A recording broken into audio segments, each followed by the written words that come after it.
I now call this meeting to order. Welcome to meeting number 70 of the House of Commons Standing Committee on Fisheries and Oceans.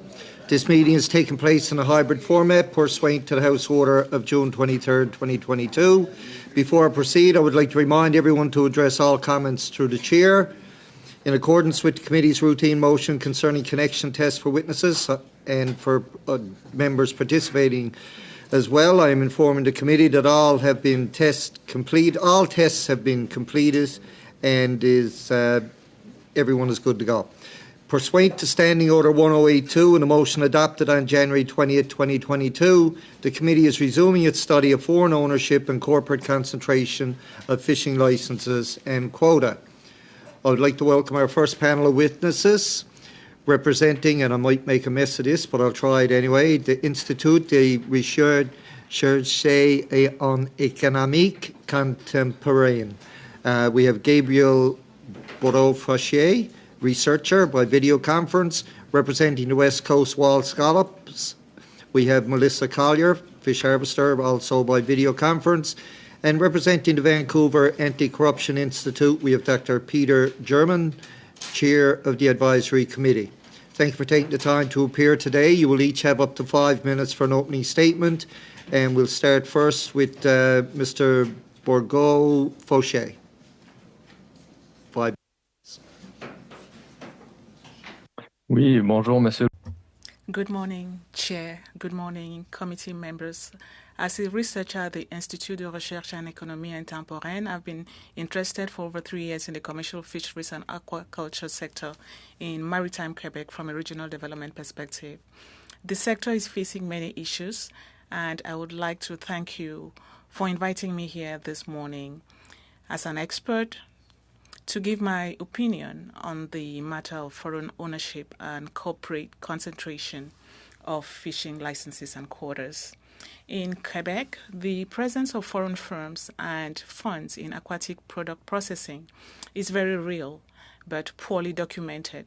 This is a topic we would very much like to study in greater depth at IREC. However, this is an issue that falls under provincial jurisdiction, and I do not think that DFO should be involved in this segment of the industry. That being said, I think DFO's efforts in recent years to enshrine the owner, operator, and fleet separation policies and regulations are commendable, even if, based on the testimonies heard in recent sessions, it seems that there is still a lot of work to be done to enforce these regulations fully. In fact, it is the concentration of fishing companies, a phenomenon that has been observable in Quebec for some years now, that I would like to focus on today.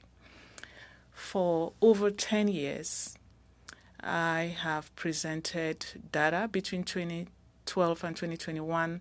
There have been 465 fewer fishing licenses in Quebec, a decrease of 8%, while the number of fishers has increased by 34, about 3%. There are more fishers sharing fewer licenses, which means that we are seeing a significant concentration of fishing licenses. At the same time, landed values have increased sharply in recent years, primarily as a result of higher prices for the main crustaceans on global markets. The result is that each fisher today earns on average almost 2.5 times what the fisher earned 10 years ago, and that is in constant dollars, which accounts for inflation. This is general data, and it veils infinitely more complex realities. Recently, I had the opportunity to produce a fisheries portrait for the regional county municipalities of the Gaspé Peninsula. During this research, I toured the Gaspé region to gather qualitative data, namely through interviews with fisheries stakeholders. These interviews complement statistical data and provide a better understanding of the dynamics at work in the Gaspé Peninsula and possibly elsewhere in maritime Quebec and Atlantic Canada. The concentration of fishing licenses, which has been underway for a number of years now, is creating two major challenges for coastal communities with regard to redistribution of wealth and establishment of a new generation of fishers. To put it another way, the concentration of fishing licenses and quotas in recent years has resulted in a concentration of wealth and an increase in socioeconomic inequalities among fishers from different fleets, especially between snow crab and American lobster fishers and other fishers. This concentration of fishing licenses and quotas has also had the impact of worsening barriers to establishing a new generation of fishers, because it is more difficult to acquire a first fishing business than it used to be. To conclude, the objective of the DFO regulations and policies is to promote the economic prosperity of fishers and their communities. However, it appears that the department is failing to fulfill that role adequately. That is why it is necessary to consider other regulatory mechanisms to prevent a lot of concentration of fishing licenses, especially for the main species, and to facilitate access to these licenses for the next generation. Thank you. For that, we'll now go to Ms. Collier for 5 minutes or less, please. Good morning, everybody. Thank you very much for having me here today. My name is Melissa Collier, and I am a commercial fisherman based out of Courtenay, BC. I'm here today to represent my fishing family, and more specifically, my husband, Joel Collier, who is a fourth-generation fisherman. Joel is actively harvesting prawns as we speak, as was I up to a few days ago. Prawn season is the busiest time of year for my family, especially because we earn the majority of our catch from this fishery. So the fact that I'm here speaking today is a testament on how important I find this issue is. I've spent the last several days trying to prepare for this meeting, listening into the past sessions as much as I can, while balancing the demand of our business and, more importantly, my little ones who missed their mom while she was gone. From what I've seen, and you've heard and will continue to hear from individuals significantly more knowledgeable on this topic than I, but I would like to take the opportunity to share some of our story and to speak to what we do see and hear out on the water. My husband and I fish for spot prawns, salmon by troll, and swimming scallops on our 42-foot vessel, the Lisa Jess. We are owner-operators. Even though we own our license and quota, much like Ms. Strobel said in a previous session, we also do lease additional quota or licenses when needed to make specific fisheries economically viable. Being an owner-operator allows us to decide what to fish, who to sell to, and to negotiate a fair price. Through many years of effort and developing relationships, the majority of our catch stays here in Canada. We have worked very hard to maintain full autonomy, even when it has made our path significantly more challenging. It's hard and in many cases impossible for our little family business to compete with bigger enterprises. Our expenses are higher to operate, the work is massive for only 2 people, and we just can't match prices. We do it because it means a lot for us, knowing that each person or business in our community that supports us gets direct value from our seafood, whether that be all the businesses that supported us to get out on the water in the first place, the 2 young men we employ, or all of those who help us get our seafood to its final destination, everything from the local freight company to the fishmonger to the chef. We also take a lot of pride in producing the highest quality seafood that we can, and we love to be able to share it with our friends, family, communities, and fellow Canadians. Feeding people the amazing sustainably caught seafood from our pristine BC waters is what it's all about. But every year it gets harder to be a fish harvester, especially in the last 4 to 5 years. It seems like there has been a big shift in the fishing industry, and barriers like never before are constantly being thrown in our path. Every year we have to work harder than the last just to make this life work. And with the current trend in our coastal communities, it will likely only get worse.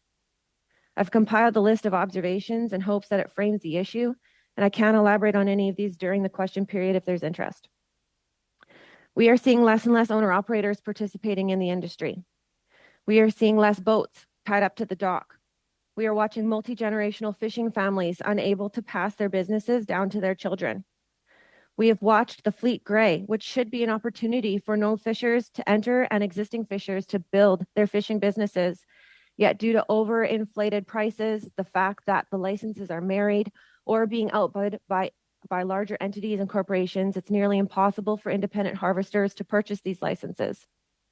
We have personally witnessed vessels and licenses being used as physical assets and investments, being bought by individuals that have no plans to fish themselves. We see fishers our own age leaving the industry at an alarming rate, many of which are multi-generational fishers. We have watched lease prices driven up so high that there is a financial incentive for owners to lease instead of fish. We are watching as food security of our country is being put at risk as the access to our fishing resources is being taken away from local fishers. We have seen drastic changes to our coastal communities and the reduction of services available to fishers. If you asked us 5 years ago what we felt about the future in the fishing industry, we would have been optimistic. Fishing is a very hard life, but it is worth it, and we saw a future. Now our future is uncertain. We honestly don't know if we can remain in this industry long enough to pass it down to our children the way it was passed down to us. If fishers like us who are so heavily invested in the fishing industry already are having such a hard time, how are new entrants supposed to make it work? What is an industry without a next generation to continue it? The fishing industry is struggling for so many reasons, and I will not say that all of these observations are a direct result of the current licensing system, but a system that allows anyone to own licenses and quota exacerbates the problem.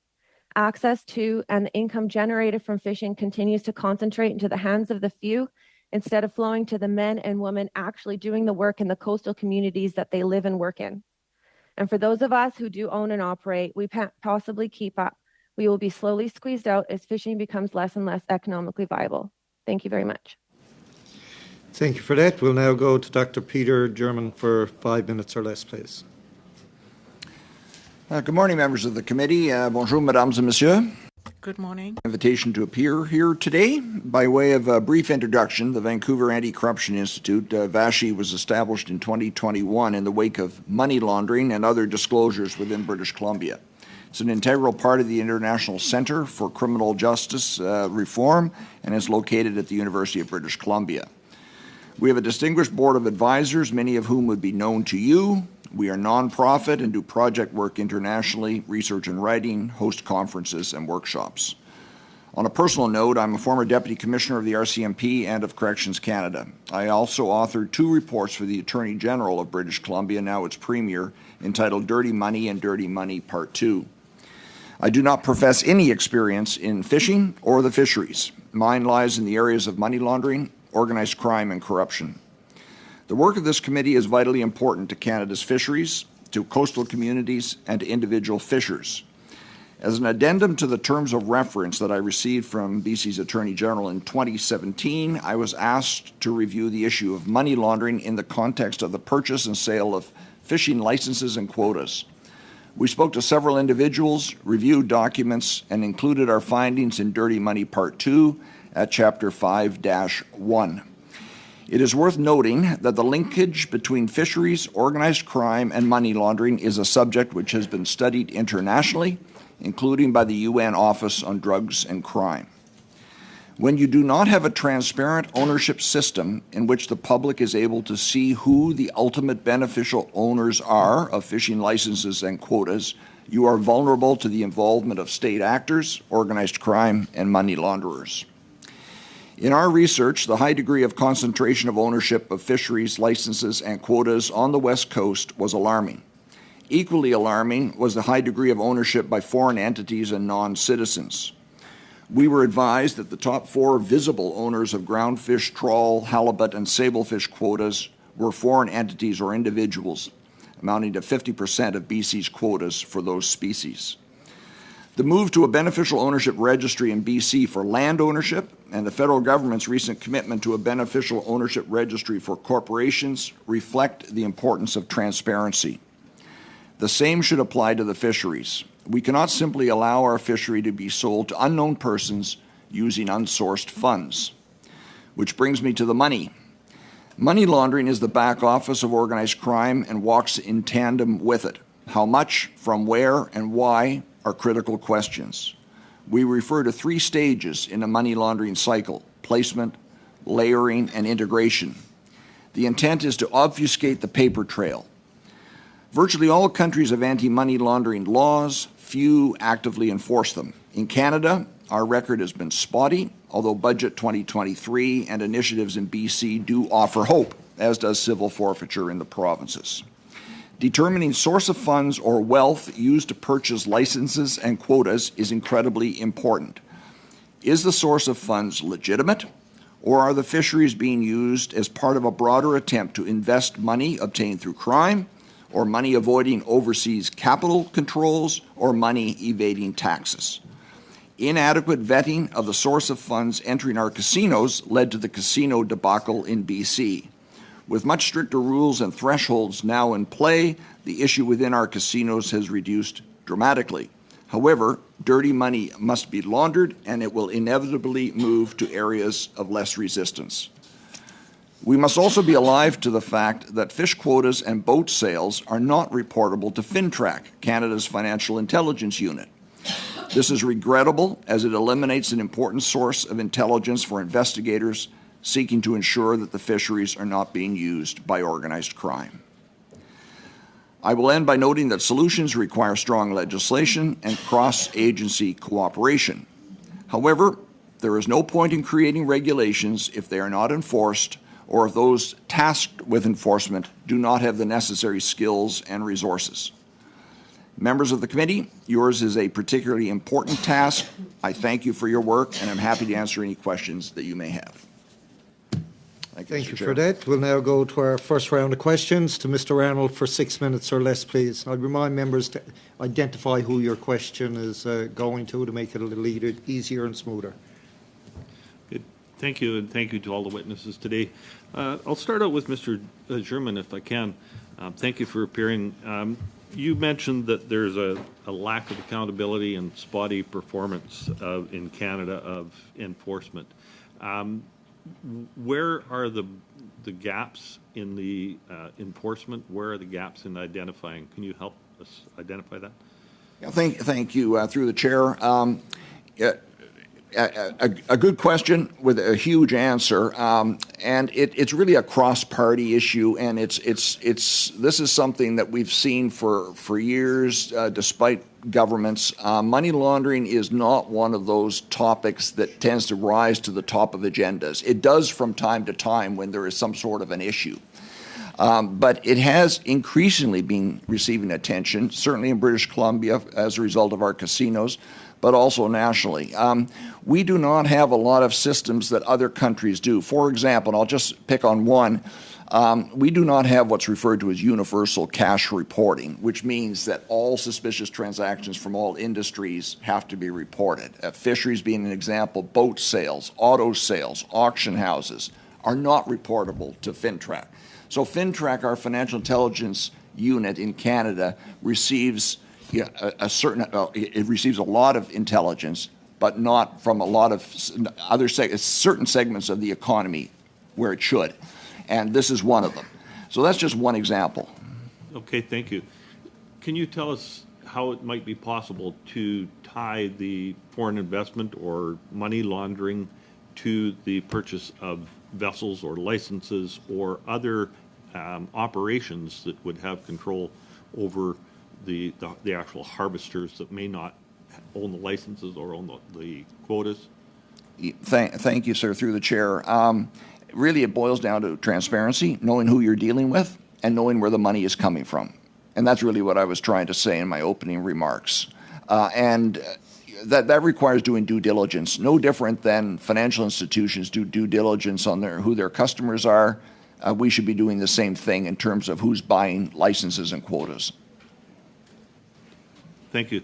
I'm going to switch to Ms. Collier online.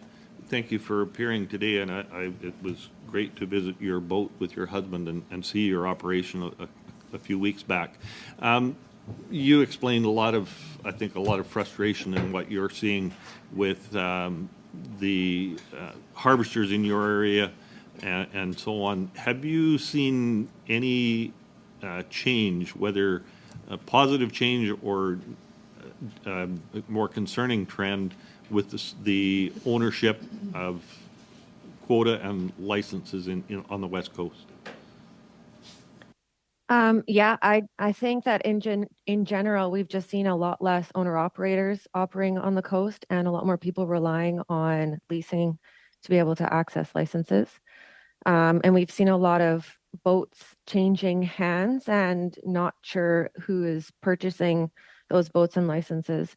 And I think a lot of it, like I had said in my opening remarks, with the graying of the fleet, seeing a lot of fishermen retire and unable to pass it down to an active fisherman. So those boats and licenses either get purchased by an investor of some sort, or they kind of go into a bit of a pool with some processors so that fishers can still access them, but kind of as a roundabout way through leasing. Roughly 4 years ago, we did this same committee completed the report on sharing the risks and benefits on the West Coast.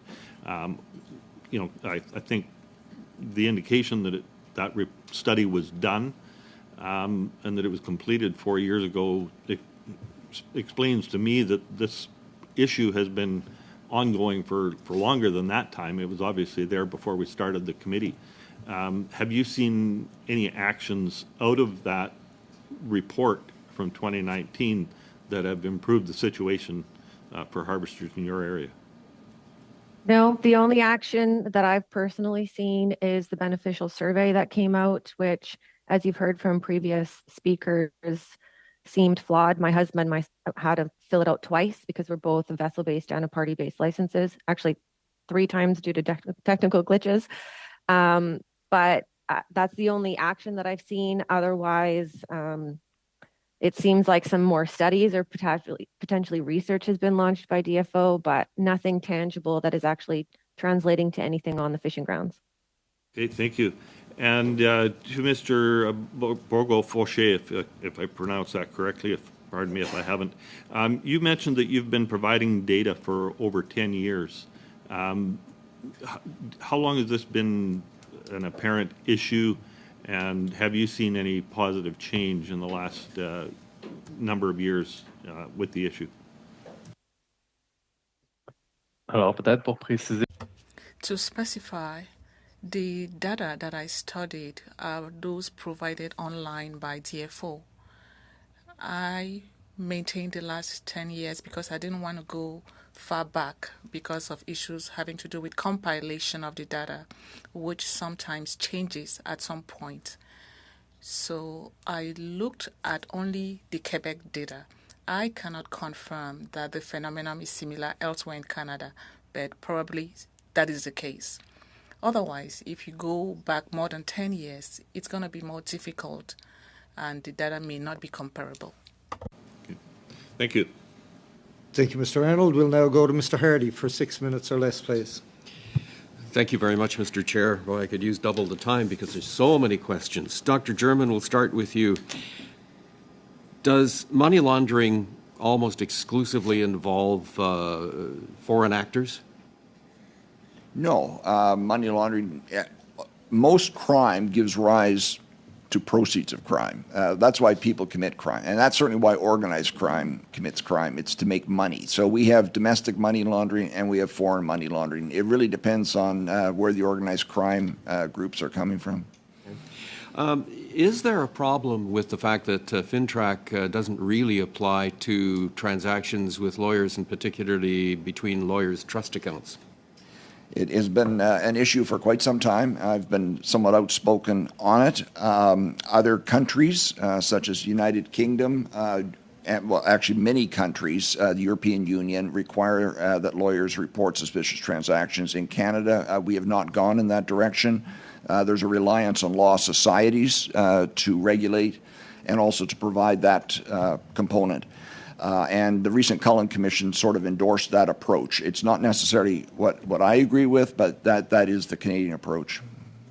Now, there is some work being done by Fisheries and Oceans, the DFO, on beneficial ownership, but we understand, and I don't know if you've picked this up, is that the question that they asked isn't going to actually produce the information. They just asked if people had a license, as opposed to who owned the license that they had.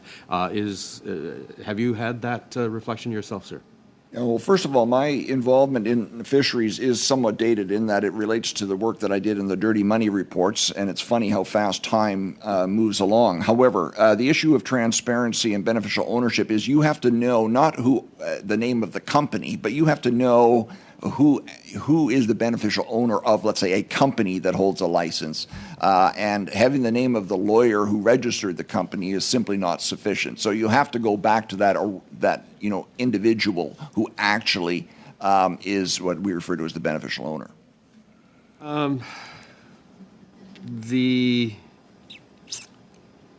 You mentioned that the budget, 2023 budget, had something helpful in there. Can you expand on that just briefly? There were a number of measures in Budget 2023 touching upon money laundering, on FinTrack, potential legislation. But again, we haven't actually seen the impact of that yet. So that remains to be seen. And money laundering is such a huge issue. It's a case of legislation. It's a case of having enforcement agencies that are resourced and able and prioritize this type of work. So there are many different factors that come into play. There were a number of initiatives in the budget, but I also mentioned that there have been a number of initiatives in British Columbia. But really, at the end of the day, we need a beneficial ownership registry in Canada for both land and corporations. And right now, BC is the only one that has a land registry, a beneficial ownership registry, and the federal government is talking about and has committed to bringing in a corporate registry. But fisheries, for example, is just one other area where it would really be nice to have that beneficial ownership knowledge. Thank you. They say the road to hell is paved with good intentions, and all the legislation in the world without the resources to enforce are not very useful. Ms. Collier, just confirm for us, when you and your husband go out to lease quota, you have to pay the asking price at the time you lease it, regardless of what the end price you end up getting at the dock. Is that correct? It depends on the license, the leasing agreement and the fishery. There are some fisheries that you pay a per pound lease rate, but in all the licensing agreements that we have had, yes, it's a flat rate that you pay to access that license, regardless of how much you catch or how much you get for your price in the end. We get an awful lot of talk that we should move to an owner-operator fleet separation process in the West Coast. Is it enough to just simply right now stop sales to foreign interests or to people who are actually not boots on the deck? Is that going to be a way to get a just transition done? I personally think that you also need fleet separation. Okay, fair enough. That's it. I've got through my questions. Thank you. Thank you. We'll now go to Madame Debienne for 6 minutes or less, please. Thank you, Chair. My question goes to Mr. Bourgeot-Forcher. I appreciate the presence of all witnesses with their very relevant presentations. Mr. Forcher, you talked about the concentration of fishing quotas, particularly in Quebec. In your opinion, what are the main factors that have led to such a major concentration? Thank you for the question.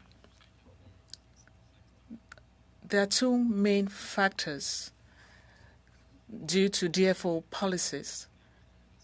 Initially, the rationalization plans or streamlining plans that were adopted mostly in the end of the 90s up to the end of the 2000s in different fishing firms.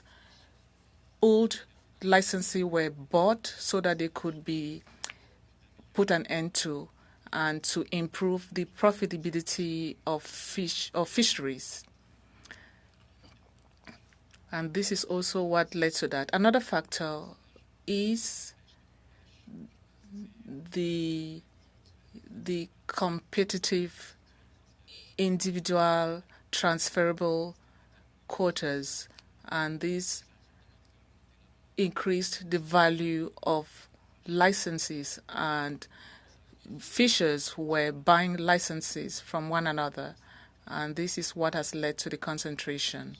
So I would like to say that the streamlining plans and these transferable quotas have led to undesirable consequences, a concentration that has also led to problems of redistribution of wealth and succession planning.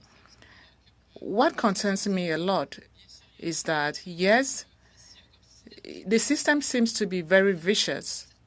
For some harvesters, it's more profitable. As we know, money is the main issue. For some, it's profitable.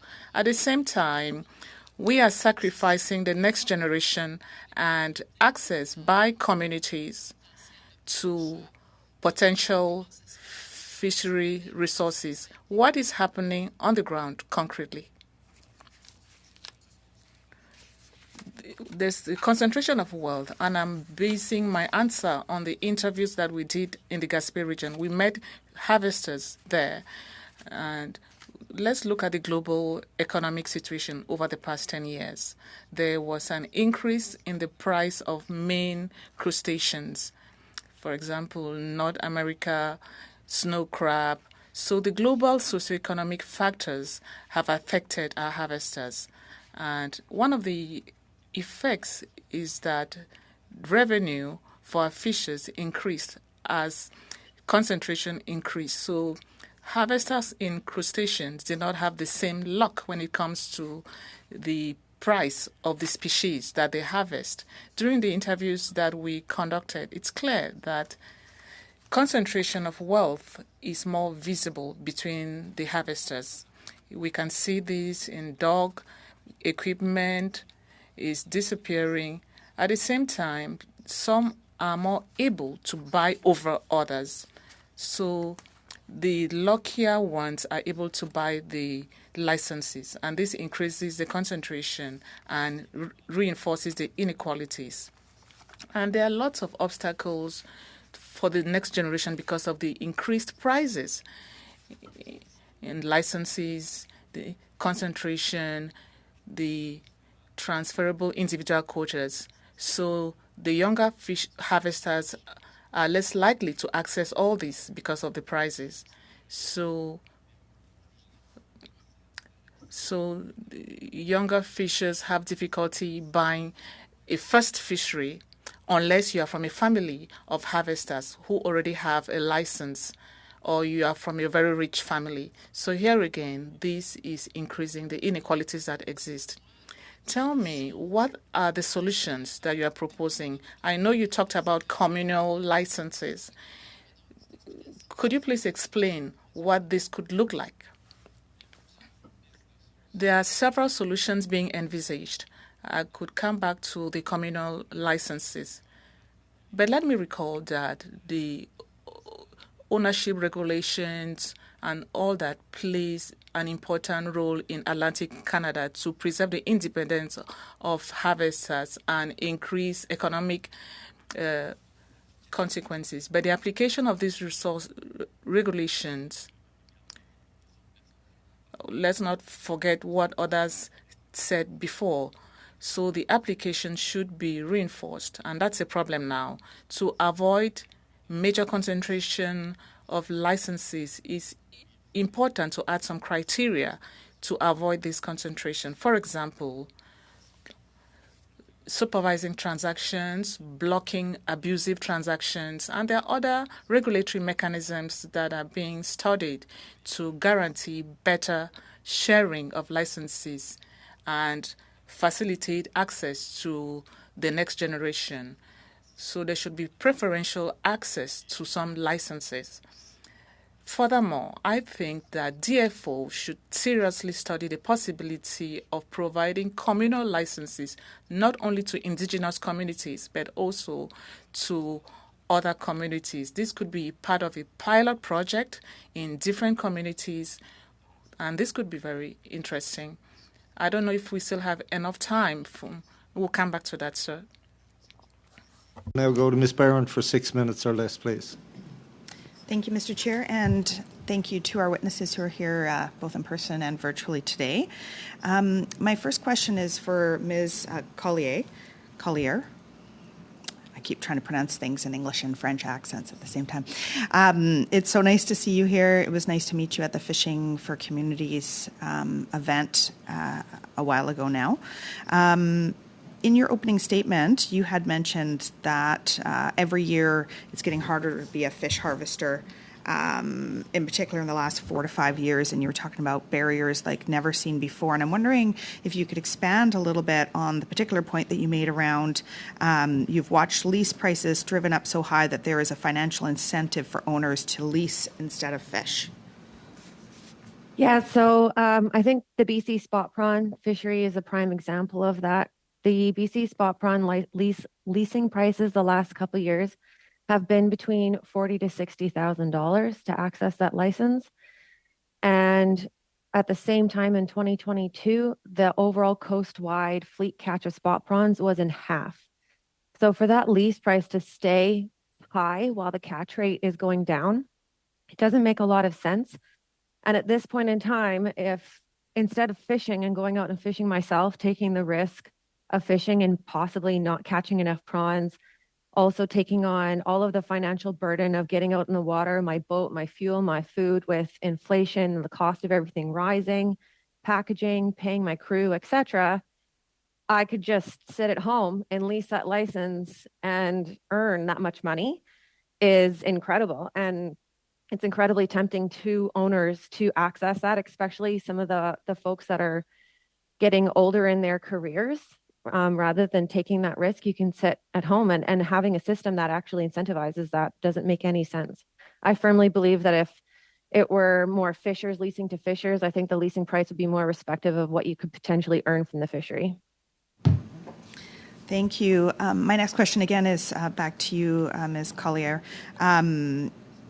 At the Fishing for Community event that we attended, I believe it was you that shared, and please correct me if I'm wrong, but there was a discussion about the impacts, as an example, on Prince Rupert, where there was some information shared about the impacts of local fishers and coastal communities being stripped of their livelihoods, and in particular seeing Prince Rupert, that used to be a fishing hub to deliver, resupply, and provide the basic amenities for commercial fishers such as showers and laundry, now seeing many of those resources dwindling. Was that you that spoke to that? And if so, could you expand on that a little bit?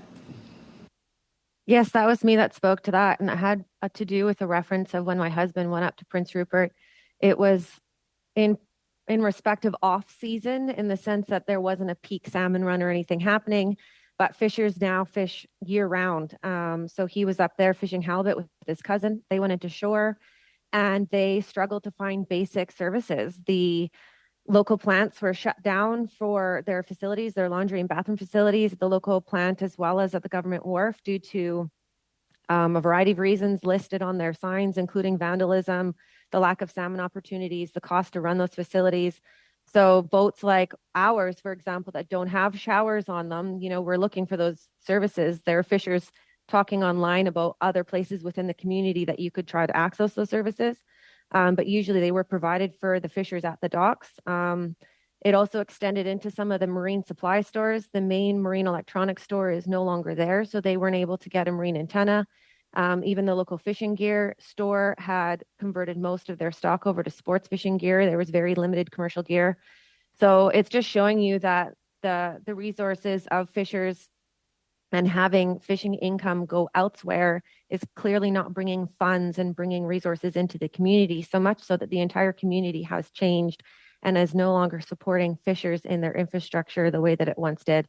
About a little bit of context as well, as my husband's fished out of that port for many years, and he knew the names of the owners and could call the phone numbers to get parts waiting for him when he arrived in the dock. And that's just not possible. You pretty much have to ship most of what you need in now. You can't get it locally. Thank you. Following that question, can you expand a little bit on the impacts that you're seeing, and as a local fisher, and your husband being a local fisher as well, the impacts that you can foresee on local food security? Oh, absolutely. I think the pandemic has highlighted how reliant we are on other countries for our food security. Meanwhile, we have some of the best seafood in the country coming out of our own waters. And as Ms. Strobel had mentioned in a previous session, I believe the numbers were something like 90% is exported while 80% is imported. And the imported seafood, we don't even really know what it is half the time, when we could just be supporting our own communities and our own food systems. And I think it's incredible that we have all of this product coming out of our waters and is going elsewhere, and we're relying on other countries for food coming in when we could just feed each other and feed our own communities. And I think it just parallels a lot with what we've seen in the farming industry as well, supporting our small local farmers. And I think that we need to do some more action to support our local food industries, including our fishers. Thank you, Ms. Barron. We'll now go to Mr. Small for 5 minutes or less, please. Thank you, Mr. Chair. My first question is to Monsieur Bourgault-Fauché. Does Quebec have a loan board to help finance fishermen with their investments in the industry?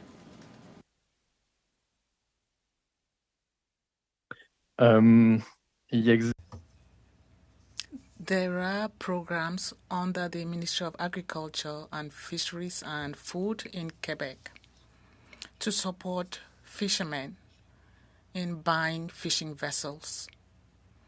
So there is a provincial program which helps harvesters to acquire the equipment, but there's beyond that, no, given that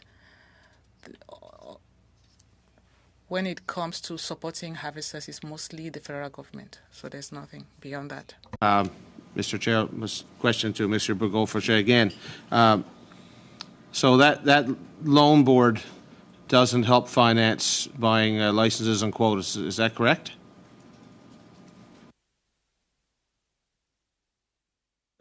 To my knowledge, no. Do you think that it would help fishers maintain their independence if we had, say, a federal fisheries loan board that would be able to finance such license transfers?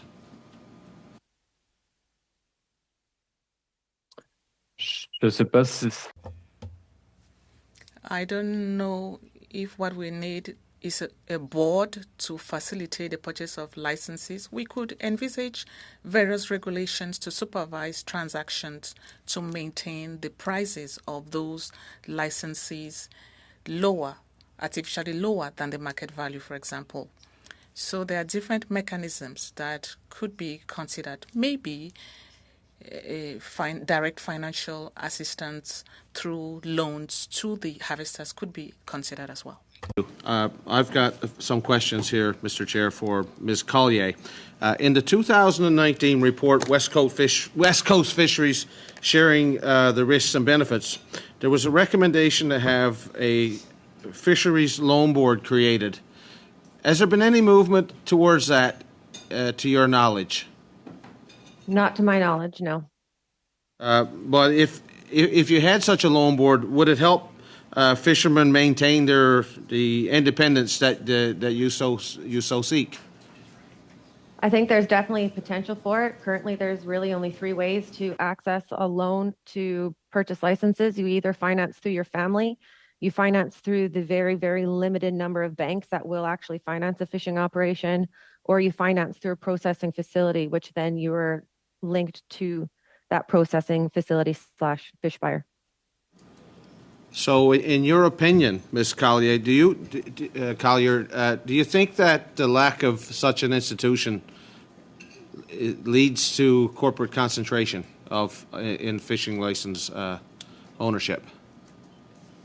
I think it's a contributing factor because it makes it so that new entrants and current fishers have a harder time getting the finances to purchase licenses.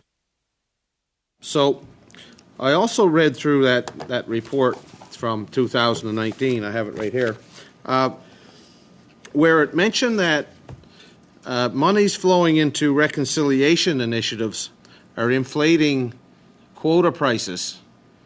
Do you agree with that? I don't have enough knowledge to be able to agree or disagree with that comment. Okay. So, with the inflation of quotas, is it getting to the point where it's completely out of reach for new and small size fishing enterprises? I would say in some cases, absolutely. Okay. So is this leading to is this one of the factors in corporate concentration, the inflation in quota prices? I personally believe so. I think the cost has become so challenging for independent operators that others are coming in to be able to purchase those licenses. And who would these others be? Either investors, we've seen people from urban centers purchasing boats and licenses and then having some local operator operate the vessel. But also fish buyers and First Nations groups have been purchasing. Thank you, Mr. Small. We'll Thank now you. go to Mr. Hanley for 5 minutes or less, please. Thank you. Thank you to all the witnesses for appearing today. I want to just first go to Monsieur Bourgault-Fauché. Monsieur, you describe the relationship between DFO policy in terms of efficiency and transferable quotas as determinants in this increasing concentration. Is there also, now that you have this different regulatory climate and interest, do you see a connection with corporate control and also with foreign ownership?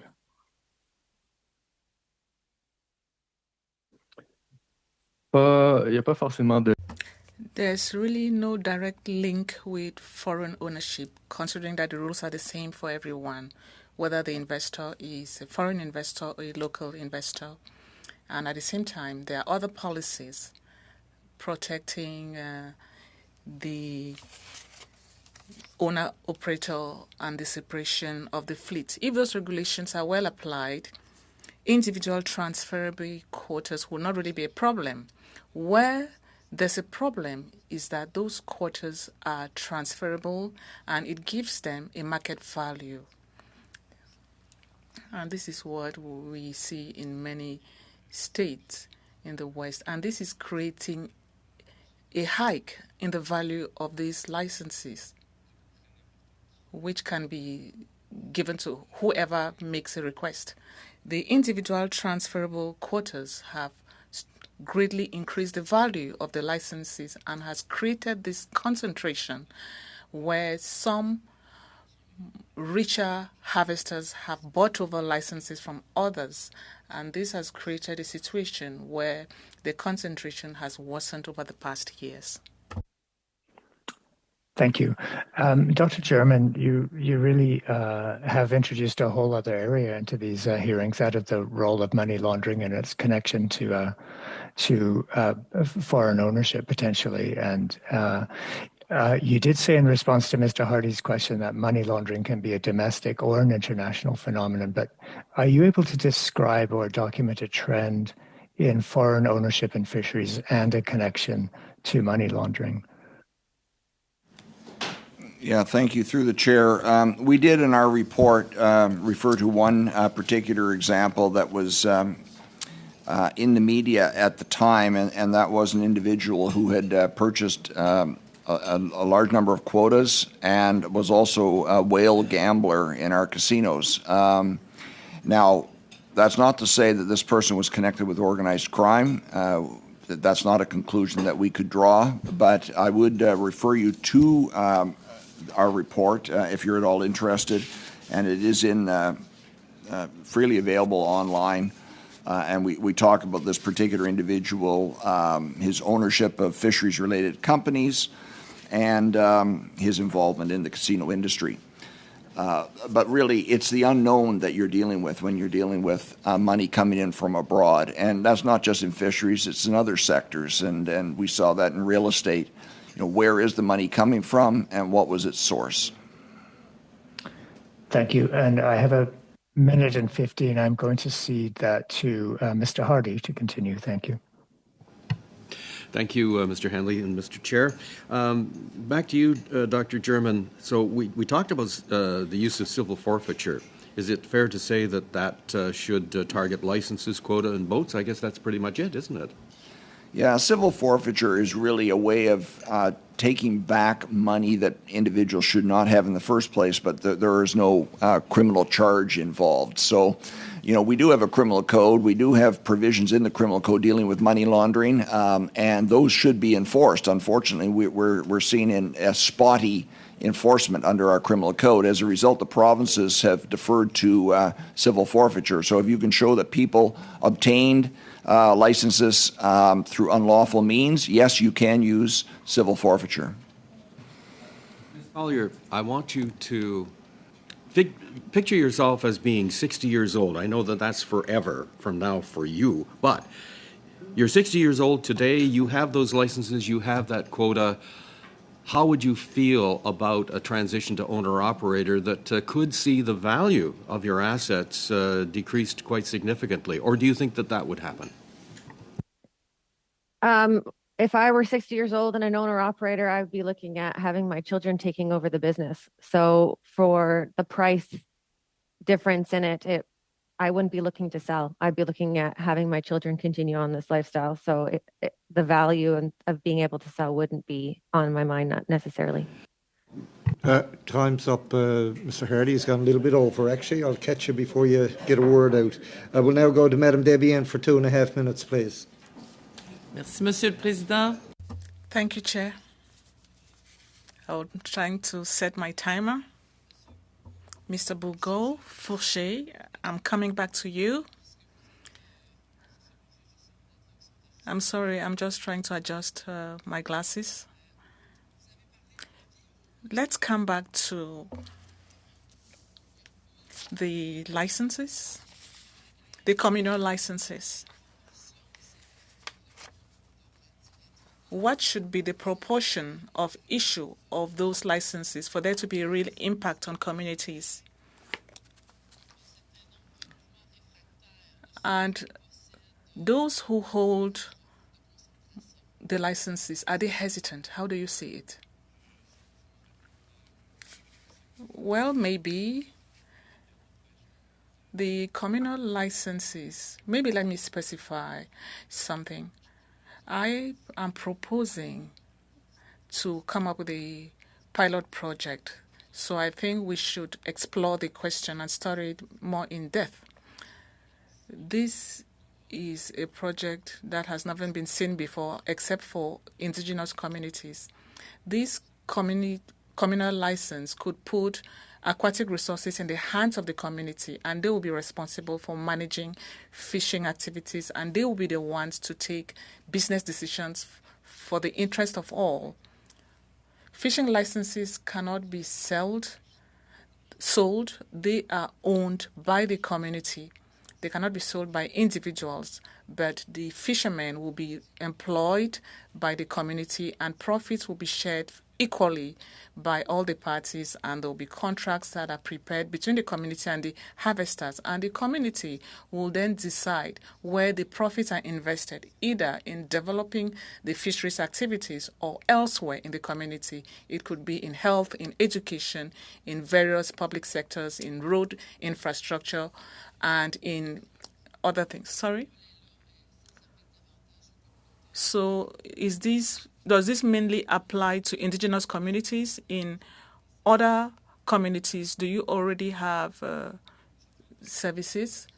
It could also be investments in transport, housing, elsewhere in the community, or to enhance health services in the local community. What I mean by pilot project is that to experiment, ideally, we must issue new licenses for emerging species or other species that are being displaced, like the lobster in Quebec.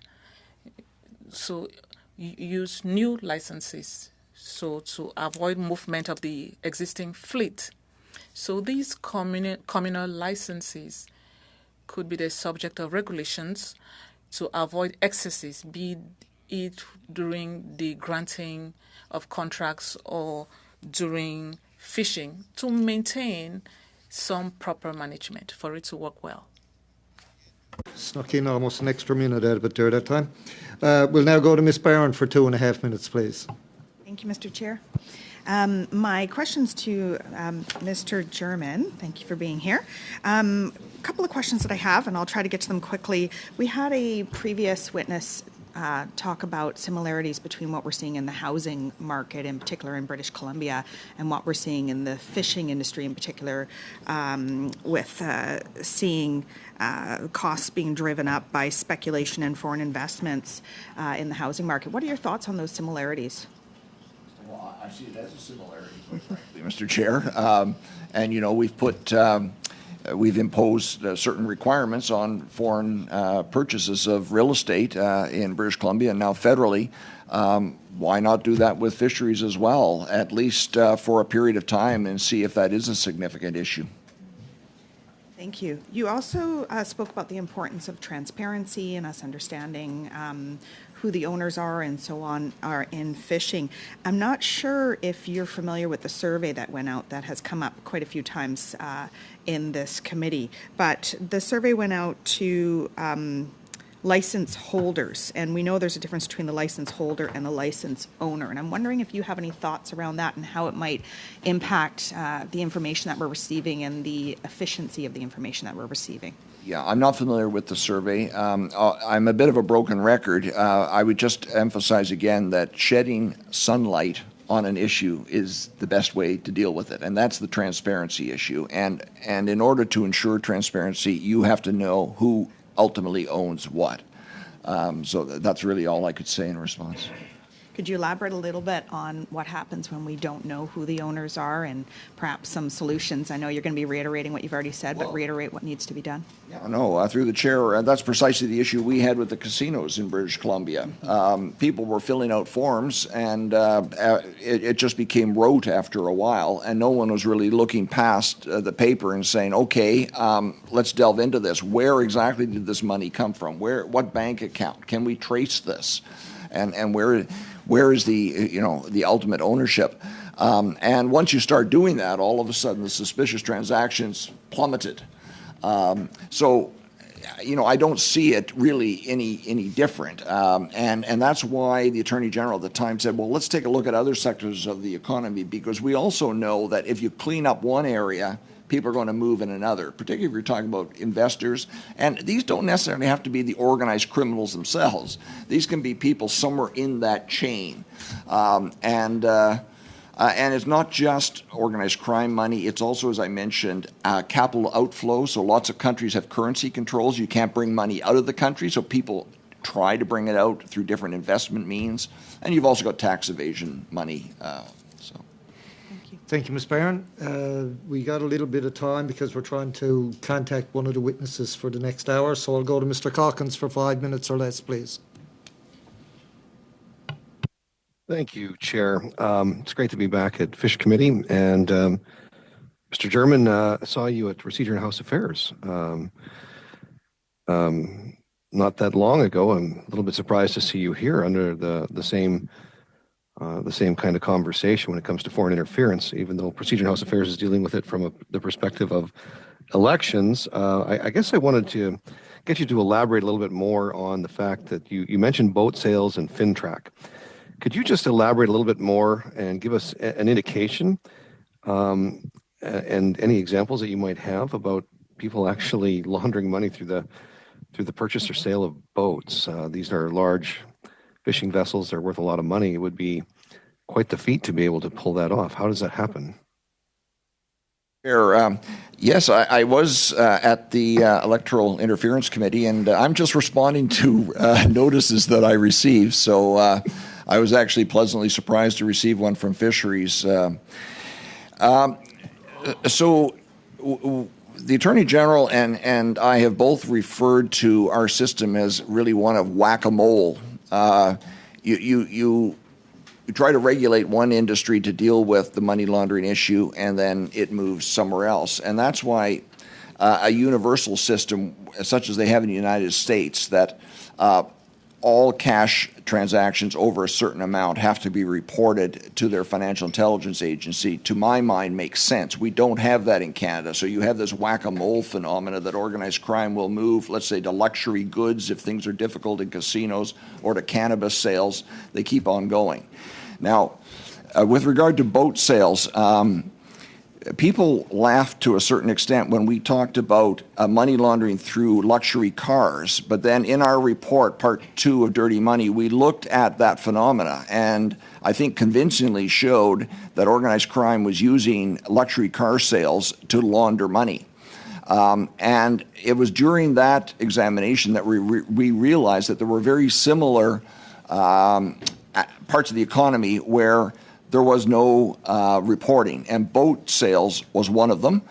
There's a lot of money tied up in boat purchases, and I can't speak specifically about fisheries vessels versus pleasure craft, but simply we don't know. We don't know whose money it is that's going into the purchase of boats because it's not reportable. And that's why I also mentioned earlier auction houses and so forth. I would imagine the same thing's true for aircraft and other types of large ticket items. Is that correct? Correct. Aircraft are not, as far as I can recall, reportable either. Ms. Collier, you talked a little bit about what you're seeing on the ground in your community. Beautiful out there on Vancouver Island. When you hear about a quota being purchased, I mean, I've been out there many times, and there's First Nations groups that are fishing their quotas, and there's First Nations groups that are not fishing their quotas. What's your experience been lately? It's been a few years since I've been out there meeting with folks. When a First Nation these days is typically buying a quota, are they fishing it, or are they basically leasing that quota out to folks like yourself? I don't have a lot of knowledge in that area, but my knowledge that I do have is that it depends on the band. But yes, in lots of cases, you see those licenses are being leased out to non-Indigenous fishers. And you actually, when you go into the process of actually leasing quota that's available, you actually don't know sometimes who the ultimate owner of that quota is, do you? That's correct. If you are leasing a extra quota from a fish processor or a buyer, we do it all the time. I think it's really important to understand that transferable quota is critical for the economic viability of some fisheries. For example, salmon, if you're only given, say, 150 pieces, it's not economically viable to only fish 150 pieces. Therefore, fishermen will trade amongst each other or access extra quota through a processor. But if you do it through a processor, you don't know necessarily whose quota it is that you're accessing. Mr. German, do we have any idea how much of our quota is actually owned by foreign state actors? I don't have any current knowledge. It's not something I've researched recently, but we did reference public source material in our report in 2018 when we issued, or 2019 when we issued it. And what did... Thank you, Mr. Calkins. You have 2 seconds and you hardly get two words out in that length of time. We'll now go to Mr. Morrissey for a couple of minutes. I'm going to give my time to Mr. Hardy. Mr. Chair. Thank you, Mr. Chair. Back to you, Ms. Collier. I really enjoyed your answer to my last question, so I'm going to actually ask you to speculate. There's no family involved. The family doesn't want to fish. Can you put yourself in the shoes of a current active fishing family who basically want to dispose of their licenses or quota, or their boat for that matter, and can you describe a fair kind of transition that would ensure that the ability to fish ends up with people who are actually fishing? Yeah, the biggest problem right now that's facing that issue is the fact that licenses are married. So if you have a couple of licenses, like most owner-operators do, because you need to access multiple fisheries in order to make a living, they're married together. No new entrants can possibly buy a licensing package like that. So I think that's the first step, is if you unmarry licenses, then these individual licenses could be sold to new entrances to access those fisheries, and you could sell off those assets to active fishers. And that was, in fact, a recommendation in the 2019 report.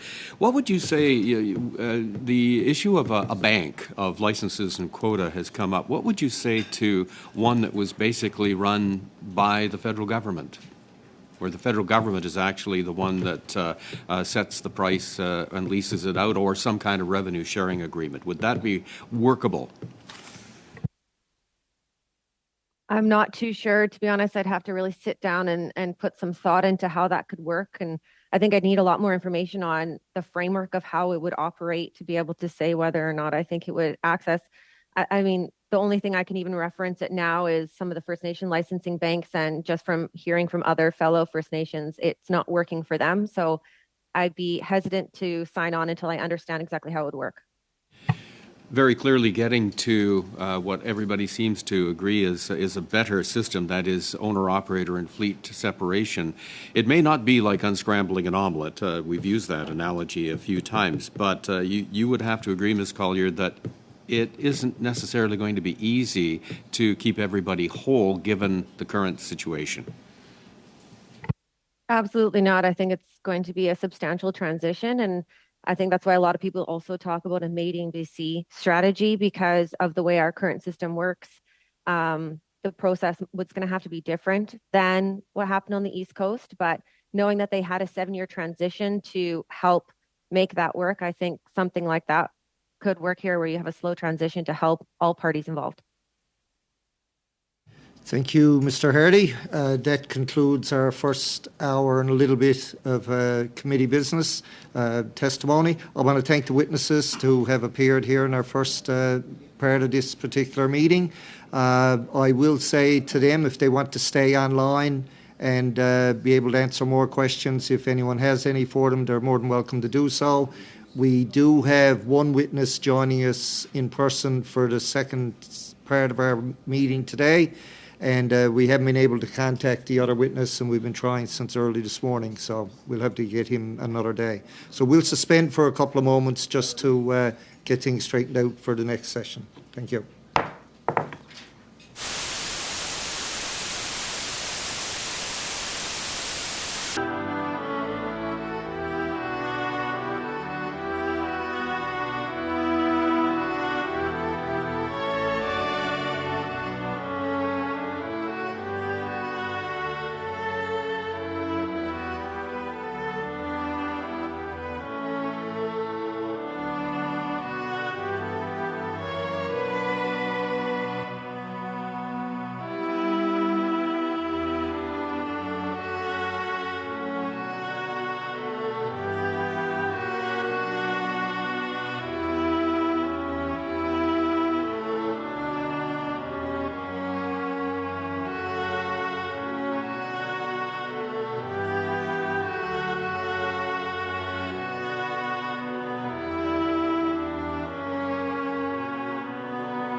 We'll get going again. If I get the members to take their seats, please.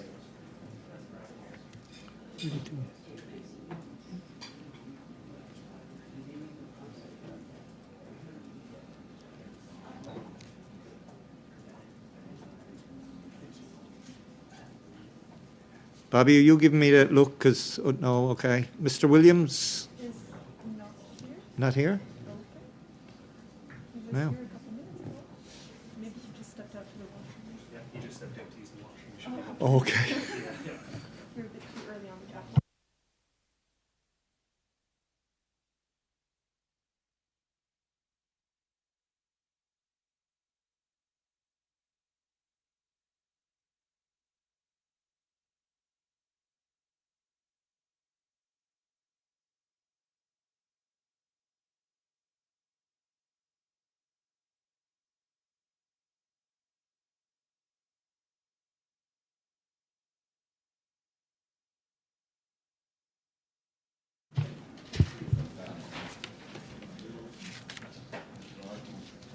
Okay, so I think we're ready to get started. I would now like to welcome our witness for the second hour.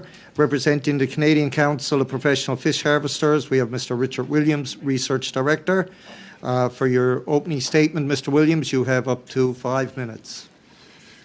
Thank you, Mr. Chairman. Thank you for the opportunity to appear here.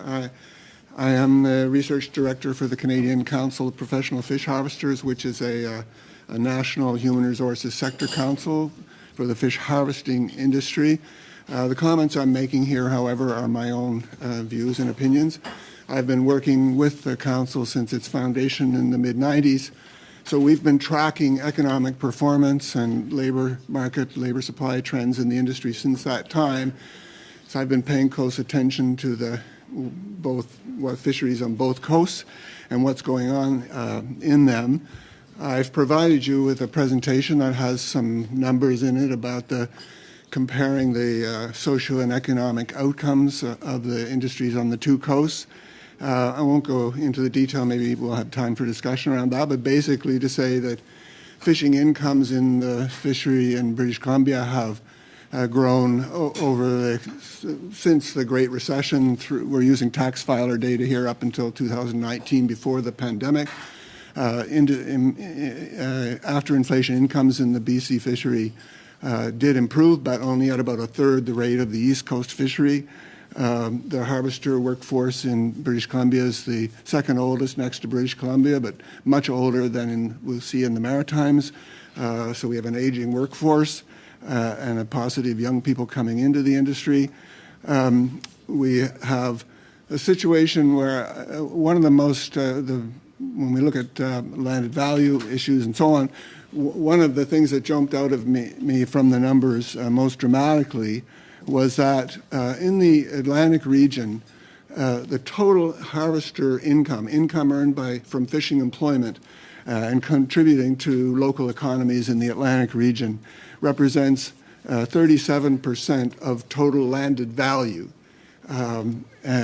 So that share of the total value of the fish being landed remains with harvesters and their communities. In British Columbia, the proportion is 29%, significantly less. If there was the same proportion of total landed value being returned to fish harvesters as employment income, there would be an increase of $6,000 in the average incomes of fishing harvesters in British Columbia. So it's just one measure of kind of how the fisheries are structured. The different licensing systems and industry structures produce very different socioeconomic incomes.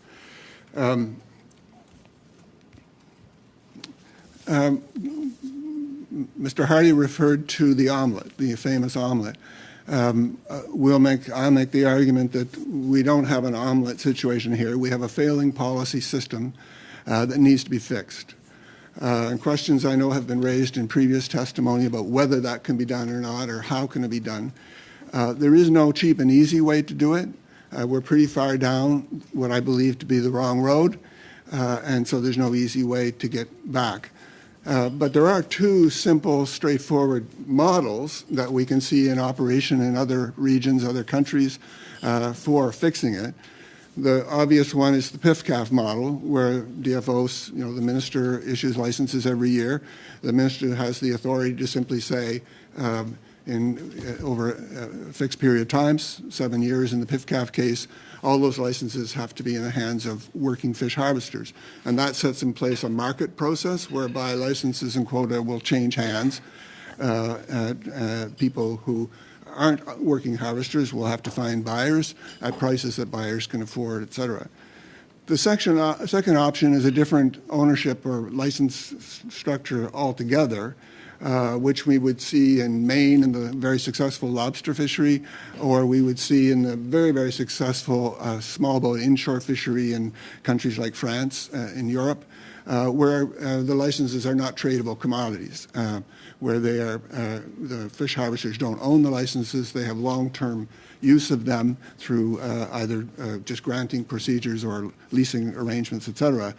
So similar to a PIFCAF kind of time period, we could in British Columbia go through a process whereby all licenses return to ownership of the Crown, and then are made available to working harvesters, either on a lease-to-own basis or a leasing basis at affordable lease rates. And I can go into some detail about what that might look like financially. There are, however, two caveats around either of these kind of approaches to solving this problem. One is that neither option will work unless harvesters are able to buy licenses and quotas at fair market value for a working fish harvesting enterprise. And at the moment, most licenses and quota, certainly in British Columbia, are not trading at fair market value from the perspective of having to pay for them, having to finance them as a working harvesting enterprise.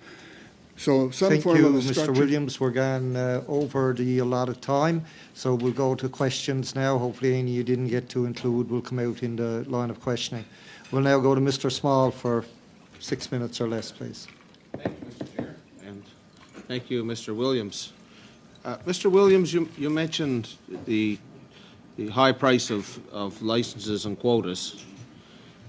What's causing the inflation?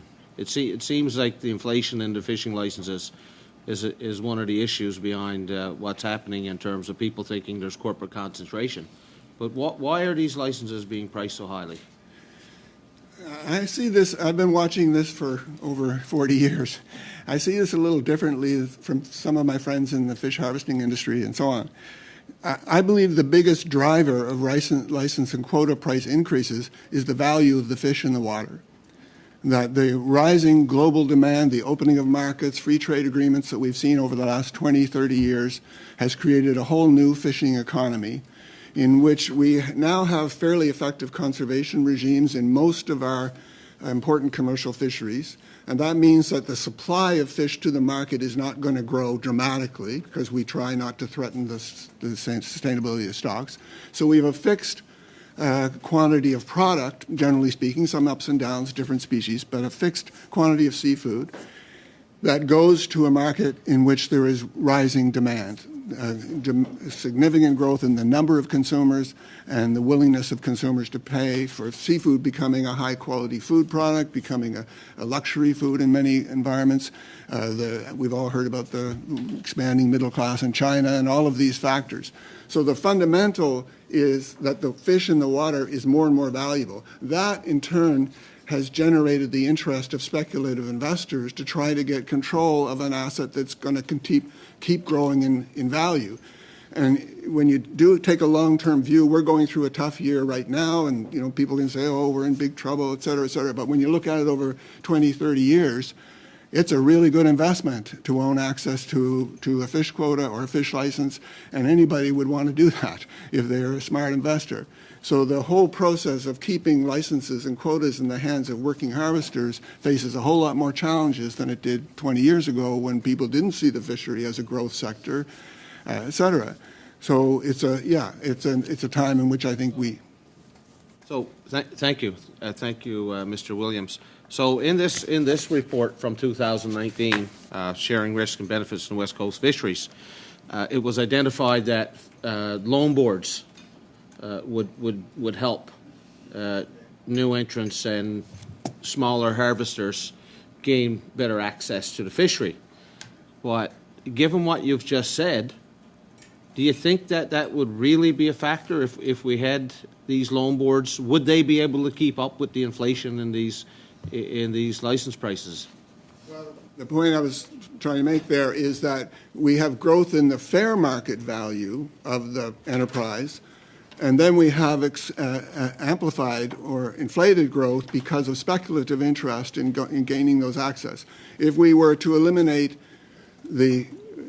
dramatically reduce the speculative investor or the illegitimate investor in these terms, then it makes sense for an investor, whether it's a bank or a license board or whatever, to support a harvester who's qualified, who has every opportunity to run a successful business, to purchase that enterprise at fair market value, because in the medium to long term, they'll be able to sustain the investment. And so, yes, there is a need. My second caveat that I was going to mention was we have to get to a situation where licenses and quotas are changing hands at fair market value. And secondly, we have to have a financing mechanism available. Now, in southwest Nova Scotia, for the last several years, the banks have been quite willing and able, because they're now able to hold the license can be a collateral to get the loan. So the banks are providing that service, it seems, reasonably well. Others could comment on that. But I think in a place like British Columbia, a specialized mechanism. In a recent report we completed for ACOA, we recommended a serious look at the at Agriculture Canada's Farm Loan Board as a model which would work in the transition we're trying to make. So, in terms of these financing boards, how many provinces have these now in Canada for the fishing industry? Nobody has specifically a fishing loan board. New Brunswick and Nova Scotia have loan boards where they've integrated fishing, aquaculture, and forestry work, I believe.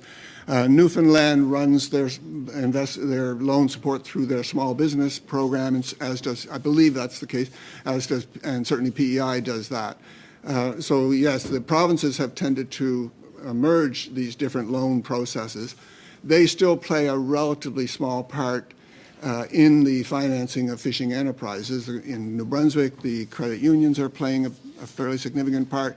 Where the fishery is successful, banks and other loan agencies are prepared to invest. Where in BC you have a broken fishery in which most enterprises are not highly profitable, then it's much more problematic. And that's why a specialized, I think, agency or institution is going to be needed. So a federal agency, similar to what we have in agriculture? In our ACOA report, we recommended a study of the federal government getting involved in a parallel to the Farm Loan Board, but doing it in partnership with the provinces that already have there. And by the way, in answer to an earlier question, Nova Scotia and New Brunswick do loan for the licenses and quota, not just for the fixed material assets. Thank you, Mr. Small. We're going to go now to Mr. Callaway for 6 minutes or less, please. Thank you, Mr. Chair. And just before I get into my questions, I just want to give a shout out to the people of Nova Scotia, MP Perkins and Lena Diab. Their ridings are being hit hard by fires out there, and a special shout out to a lot of the volunteer firefighters who happen to be fishers, by the way, who are doing double duty. So I just wanted to give a shout out there. Mr. Williams, you talked about there is no easy or cheap way to fix the issue, and you highlighted PFCAF and Maine examples in terms of approaches and systems. But I'm wondering if you could take some time to unpack how this looks from your perspective in terms of, you talked about loan boards, and other people have talked about here about loan boards, but to get to some ballpark in terms of monies, and where would they be best directed if the federal government, working with the provinces, looking to tighten things up, provide more clarity with fishers, provide more flexibility and adaptability in terms of, fixing this issue, but at the same point, providing more community wealth for fishers on the West Coast and fishers on the East Coast? Your question is where, Mr. Chair, a clarification, you're asking where to invest? Yeah, I mean, you talked about, a couple of examples to follow on the West Coast, but I guess what I'm looking at is we have a multi-layered problem, and we talked about it here, and we've talked about it in subsequent committee meetings. In terms of where those problem areas are, some of you've highlighted. Can you unpack those a little bit more and talk a little bit about what type of investment? I know there's not specifics, but specific investments that would be focused on tightening things up, if you will. I could take one example of questions have been raised about the idea of a transition process or a fair transition. I did some look at the halibut fishery in British Columbia. At the moment, at the inflated rates driven by speculative investors, halibut quotas, to buy quota, you pay from $100 to $125 a pound to get access to the quota. Now, that would be lower if there was less speculative pressure. There were 7 million pounds of halibut landed in 2021 for a total quota value of from between $700 to $870 million. That's what it would cost to own all of that quota. About 85%, according to recent research, of that quota is owned by non-fish people who aren't working fish harvesters, by retired harvesters or companies or speculative investors. So basically, it would take $600 to $700 million to buy that quota and take it out of the hands of non-working. So who's going to pay for that? If we were to go through a PIF-CAF process, fish harvesters somehow or other would have to finance that purchase. That's why I tend to think more along the lines of government having the capacity to make a purchase like that, which isn't if they then establish community-based license ownership, community licensed banks, or a provincial licensed bank, or some other system like that, then fish harvesters, by my financial analysis, could access quota for about 30% of landed value, as opposed to the current 70 to 75% that they're paying from the current owners of that 85% of the quota. So yeah, I think it's a justifiable investment. It's a manageable investment for government to undertake, and that's just halibut, right? Which is the most lucrative fishery in British Columbia, but there are others as well. No, I appreciate the example, and when we look across this country and we look at the fishery, but we look at things like manufacturing, car manufacturing in southern Ontario. We think of oil and gas in the prairies and renewables elsewhere. We make a lot of investments. A lot of times we don't think about the fishery in the same way. But I always say back home that for every small craft harbor in Atlantic Canada, that's a car manufacturing center for that particular community, and the wealth that produces is insurmountable. Mr. Chair, how much time do I have left? 1 minute, 15 seconds. Would you like to take my time, since you seem to be a popular fellow here today? Lots of questions. Thank you, Mr. Kellaway, and thank you, Mr. Chair. Would we be able to avoid, Mr. Williams, all of the machinations with a system that basically regulated the share of revenue from a fishery between the players? I'm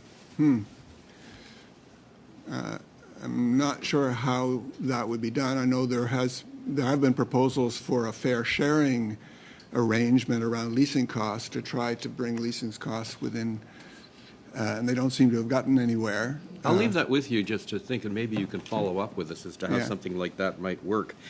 The concentration of ownership of processors, through whom a lot of fishers actually lease their license or their quota, that concentration of ownership must also be problematic. Should there be regulations that lessen that concentration from forming?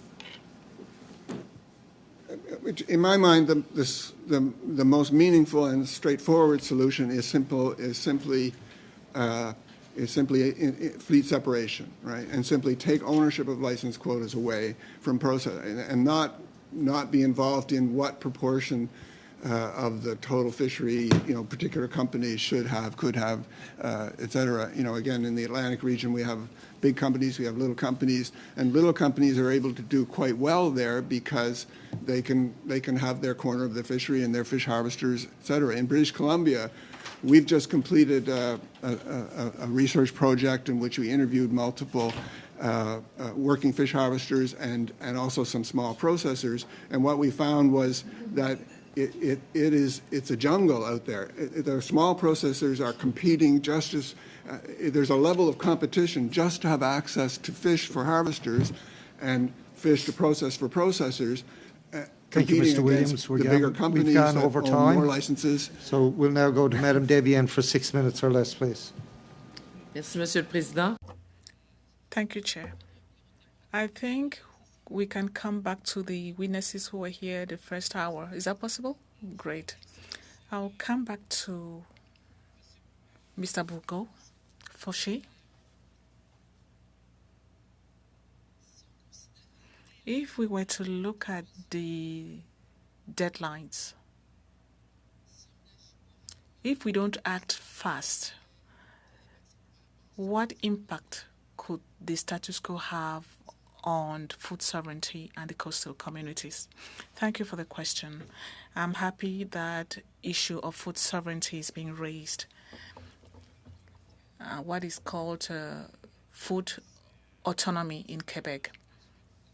This is something that the Quebec government wants to do.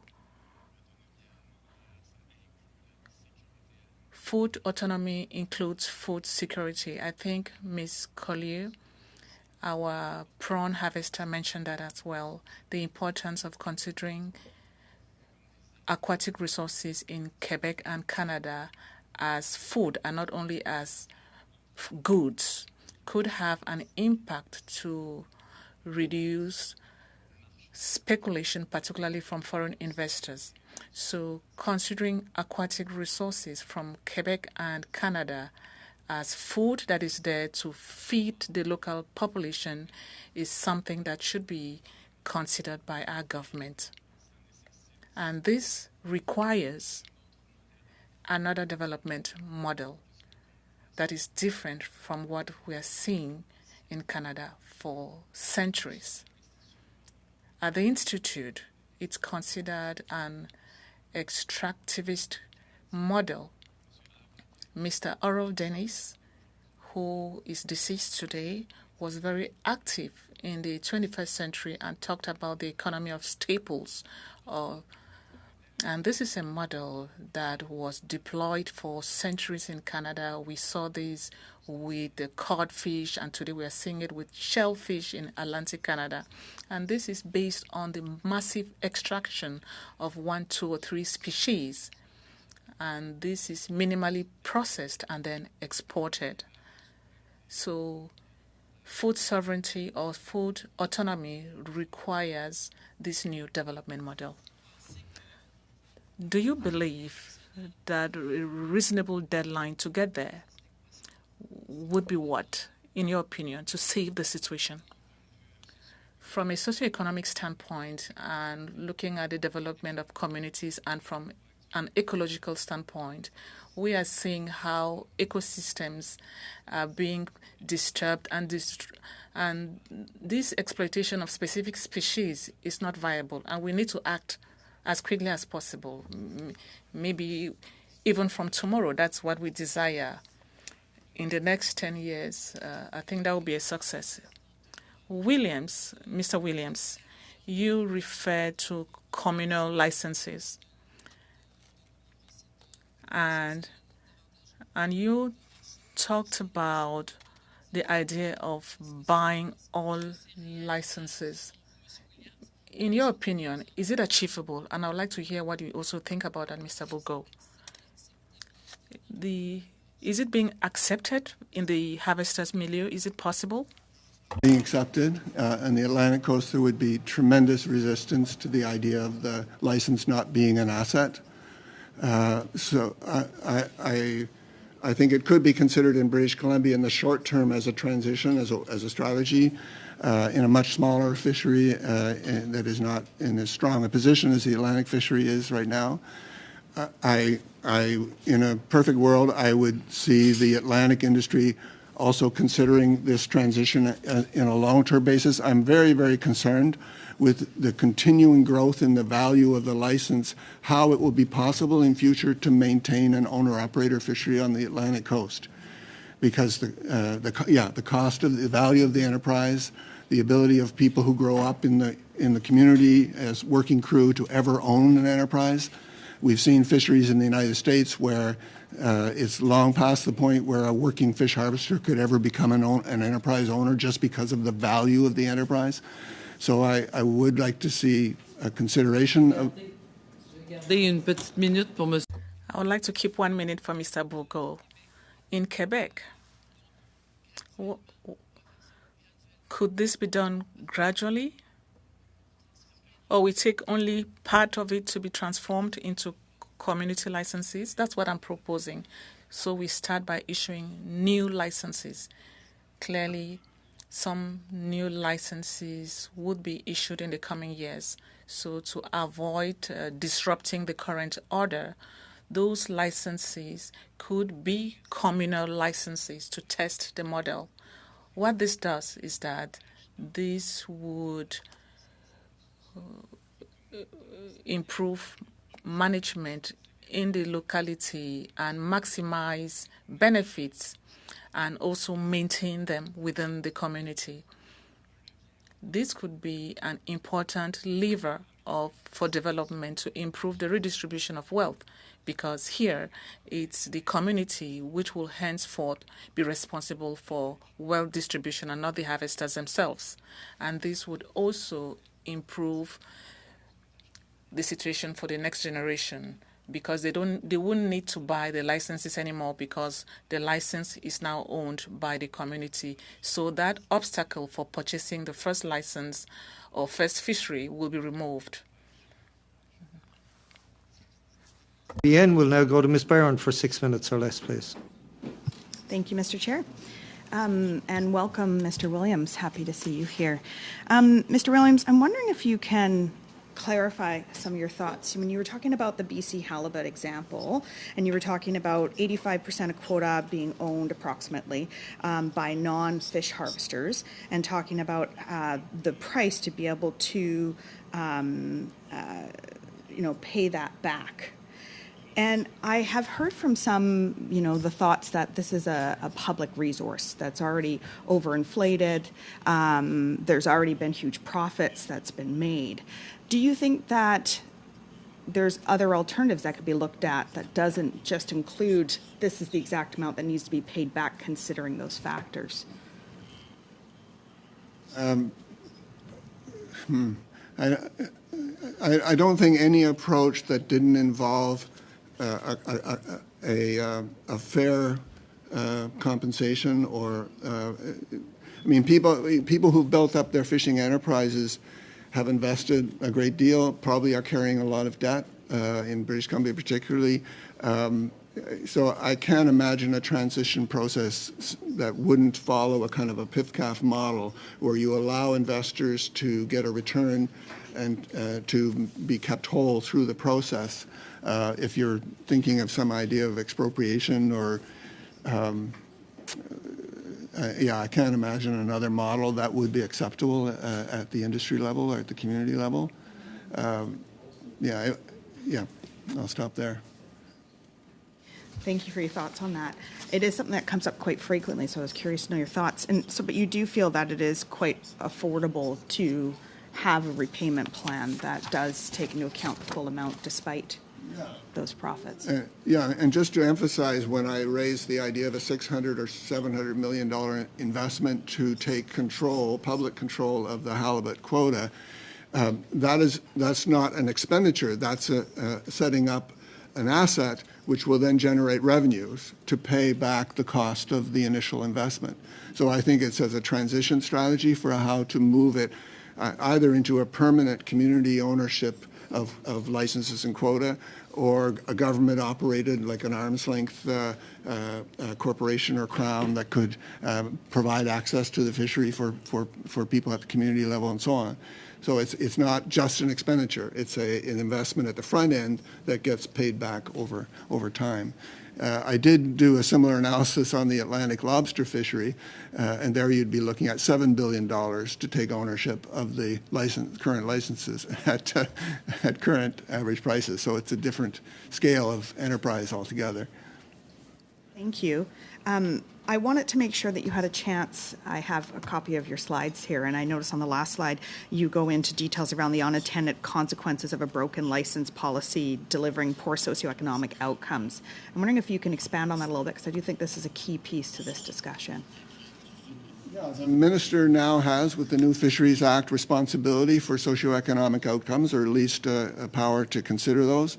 When you look at the West Coast fishery, I describe it as a broken model From a socioeconomic benefits perspective, we have continuing employment decline and weak and insecure incomes in the industry. We have poor career prospects and a falling, a serious problem with intergenerational succession and labor supply in the future.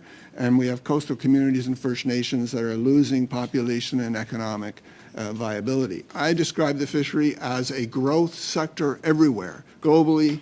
The fact that it's failing in British Columbia is a policy problem, not a problem inherent in the fishery or the fisheries economy. And I think we should see the same kind of contribution to developing middle-class incomes in fishing communities that we are now seeing in the Atlantic region in a proper policy model. Thank you. What are your thoughts on the current steps or lack of steps that have been taken since the 2019 report came out? I will speak very bluntly, speaking personally, my opinion. I've worked very closely with DFO in the Atlantic region. There are all kinds of issues. There's ups and downs. There's times when people get along. But overall, DFO regional offices in the Atlantic region support the policy model they're working under and work constructively and respectfully with fish harvest organizations. I do not see that happening in British Columbia. I see Pacific region DFO as aligned with the investor interests. I see them as having not acted on the directions of this committee in your 2019 report. We've seen some delay and token efforts to kind of consider some of the questions that were raised in your very, very powerful report.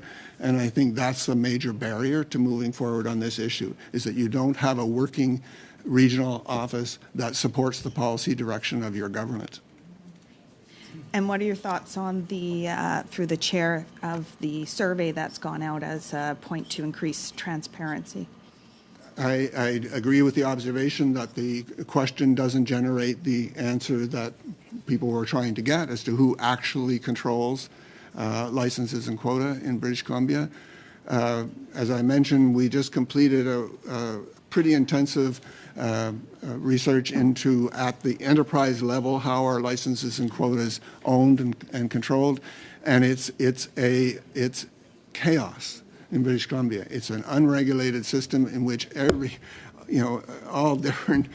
possible kind of arrangement is made by people trying to stay in the industry and find a way to keep fishing despite lower incomes, and in which all kinds of external influences, investors are able to get involved and have deleterious impacts and so on. So compared to the Atlantic region, where every harvester with a core licenses knows they've got a career, in British Columbia, every guy with a boat and maybe a little bit of a license doesn't know whether they have a job this year. Thank you, Mr. Barron. We'll now go to Mr. Arnold for 5 minutes or less, please. Thank you, Mr. Chair. And I'm glad we've got the other witnesses here. I'd like to turn to Melissa Collier. During this study, we've heard that in Atlantic Canada that harvesters often don't get a choice of where they can land their product. So they're kind of bound to a certain processor. Have you, or do you know of any cases on the West Coast where independent harvesters have had difficulty either obtaining services or offloading their catch as a result of concentration of service providers or processing? No, I'm not personally aware of fishers having a hard time landing their catch, but that's just for me personally. Okay, thank you. I guess now for Mr. Williams, will any form of management or control or restriction of licenses and ownership of quota be effective if there's no control over the ownership of the processing and market access and no transparency in that? I'm sorry. Sorry, if we were able to put measures in place to control the ownership of licenses and quota, right, would that be effective if there was no management or no transparency around the concentration of processing and market access? I would have to say yes, because in the Atlantic region, we are seeing dramatic concentration in the processing sector, and that in and of itself doesn't, in my view, hasn't resulted in greater concentration or change in ownership structure in the harvesting sector because of, again, an effective fleet separation policy. The fleet separation is keeping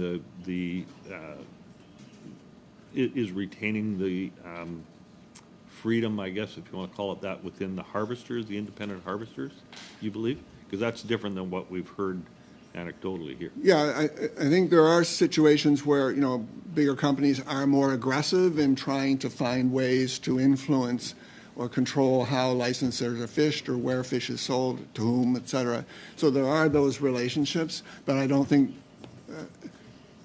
corporate concentration at the processing level at this point in the Maritime, certainly, I think Newfoundland's somewhat different, is a major factor in changing what happens at the harvester enterprise level. Mr. German, for you, you mentioned in your report from 2019 that I saw that there'd be a vetting of individuals and the source of funds. Can you explain how that might work? Is that even possible? How elaborate would the system have to be in order to vet who is actually the beneficial owner or buyer? Can you explain? Thank you. Through the chair, it doesn't have to be overly complex. Due diligence is performed by companies everywhere all the time in terms of who they're dealing with. And there are firms, and that's what they do, is due diligence and determining who owns a company and what their source of wealth is. It doesn't have to be a complicated process, but I do see it as an essential process, in particular when we're talking about this investor group that Mr. Williams has referred to. Thank you. I'll go back to Mr. Williams. You referred just a moment ago about differences in Newfoundland around concentration. Can you explain that a little bit, what you were referring to there? It seems anecdotally, and some of the witnesses you've heard here, that some companies there are much more aggressive in terms of penetrating control over licenses and quota, particularly in the snow crab fishery and so on. And largely, it seems that's happening. And again, I'm saying anecdotally. I haven't researched this, but it seems to be happening through the kind of financing arrangements in which harvesters are able to maintain their operations and so on. But I can't speak with real confidence on that.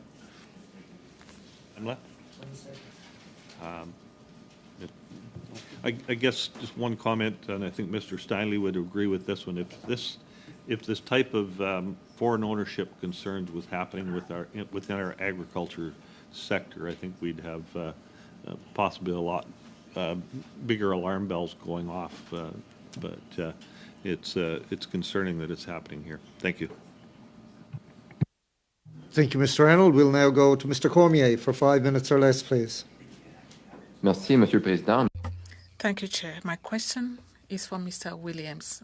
I'm happy you mentioned this before, that licenses in the Atlantic, like in my region, crab, are now worth up to 20 million, and others are worth more than 1 million. It's very difficult for the next generation of harvesters to be able to purchase those licenses. A clarification. I would like to know, you said is that in the lobster industry, long-term contracts are being used, and this is not owned by harvesters. So I would like to know what you think. How does it work? What is done with those licenses when the harvester retires, for example? And then do they go back to the government? Are the licenses redistributed? How does it work?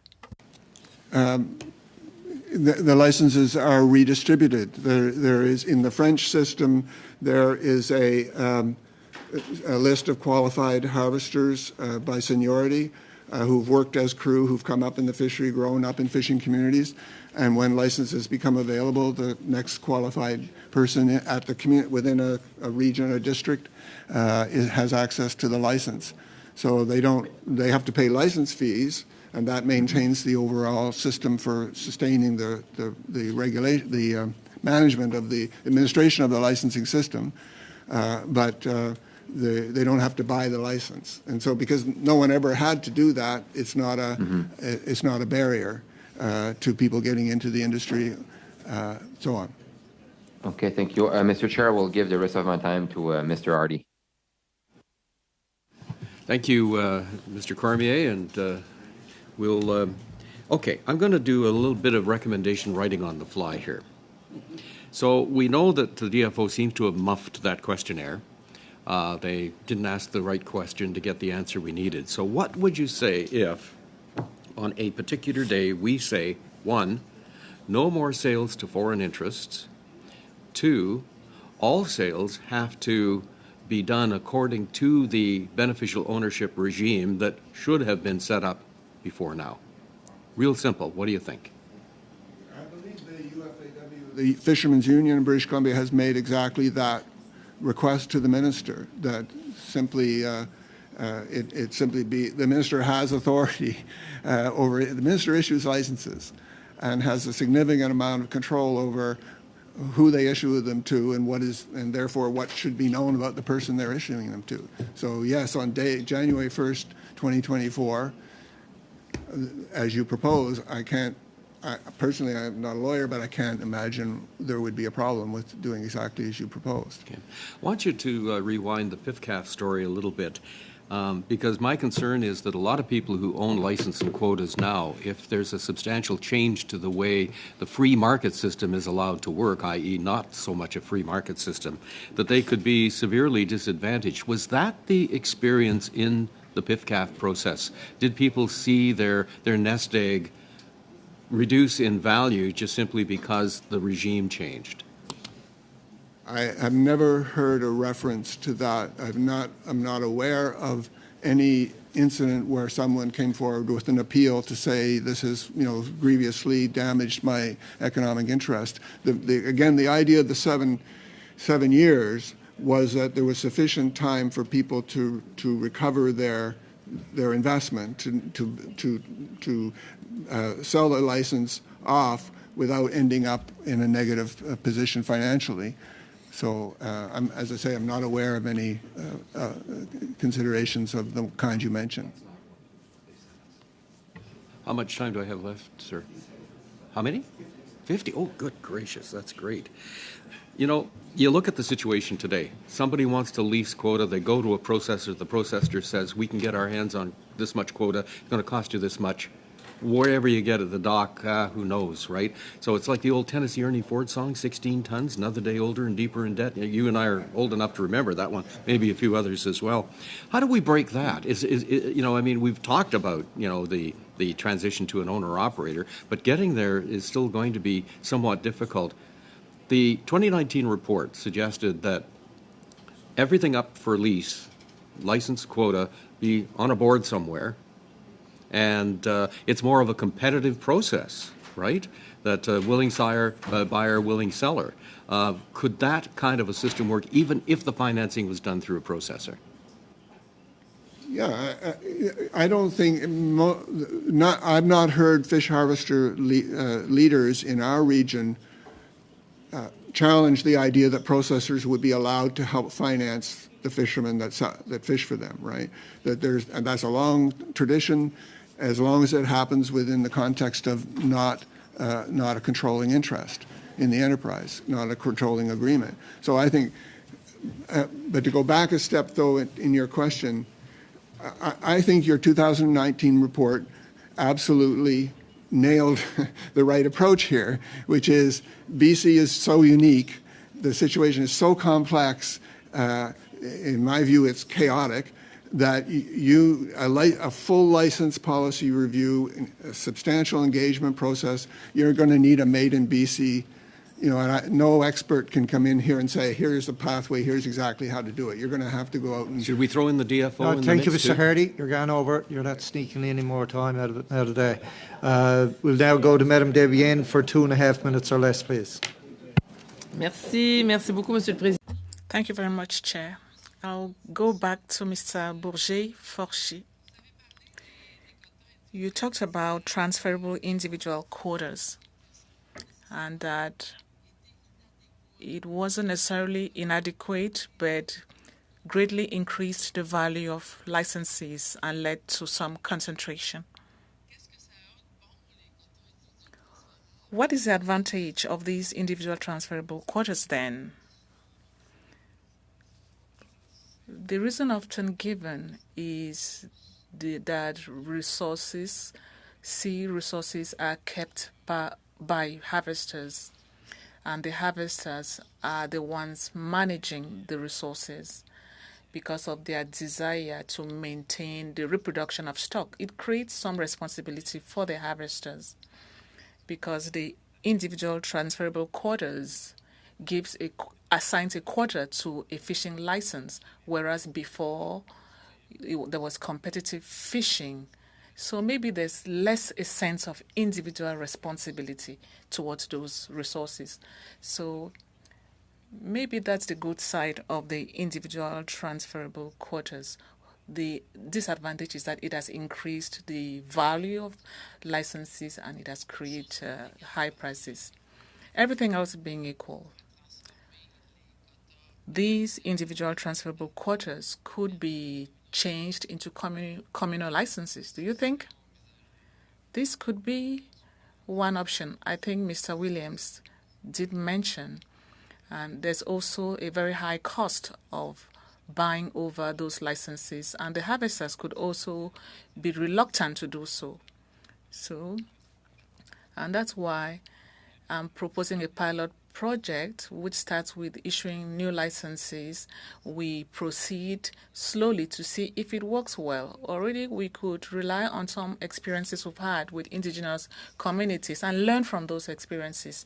Then we see if this is something that could be adopted by other non-indigenous communities. Thank you. We'll now go to Ms. Barron for 2.5 minutes or less, please. Thank you, Mr. Chair. I'm finding myself reflecting on the comment by MP Hardy acknowledging that the DFO muffed the survey. With that acknowledgement, I am curious to know what the minister is going to propose as next steps. Mr. Chair, I couldn't hear the interpretation. No translation. Again, Ms. Barron, and we'll start the timer off. I could come up with some clever jokes. Merci. Okay, it's there now. Okay, we'll Thank you. Oh. Thank you, Mr. Chair. I hope that my time will not be taken. I want to make sure that... Okay. Even though you went over a couple of times today, I won't penalise you for that. Well, there you have it. I was just acknowledging the comment around the survey having gone awry and wanting to find out from the minister what next steps will be taken in light of this general knowledge around the table now that was the case. My question, similar to Mr. Hardy, I'm trying to put together recommendations to the government on next steps. And so I really want to reaffirm the most vital information that we should be having in these recommendations. Mr. Williams, can you share with us the number one thing that you think needs to be included in our recommendations to the government in the hopes that we'll see some traction in the right direction? Implement your 2019 recommendations for a full policy review, license policy review to develop a made in British Columbia. And I think it's always talked about as owner-operator. To me, the critical is fleet separation, made in British Columbia fleet separation policy, with full engagement with all of the interest groups, stakeholder groups involved, and First Nations, et cetera. Thank you. Ms. Collier, do you have any thoughts around the number one recommendation that we should be including around licensing policy on the West Coast specific to foreign ownership? I agree with Mr. Williams. I think the primary thing is fleet separation and stop of foreign ownership. And the policy reform, I honestly don't think I could have said it better than Mr. Williams did. Thank you. And just going to finally ask Mr. Bourgault-Fauché, any thoughts on a number one recommendation that you feel should be coming forward? Certainement. Exploring the possibility of issuing new fishing licenses, communal licenses for Canada's allophone communities. Oh, do I still have more time? Oh. All right. Well, you know what? I'm going to give you back those 20 seconds. There you go. Perfect, perfect. Thank you, Ms. Barron, for that. That kind of concludes our witness presentation and our questioning for today. I know Mr. Arnold has an item he'd like to raise, so we'll deal with that before we actually adjourn. Mr. Arnold? Thank you, Mr. Chair, and I think I can be quite brief here. We have previously requested that Global Affairs Canada appear at the committee to answer questions.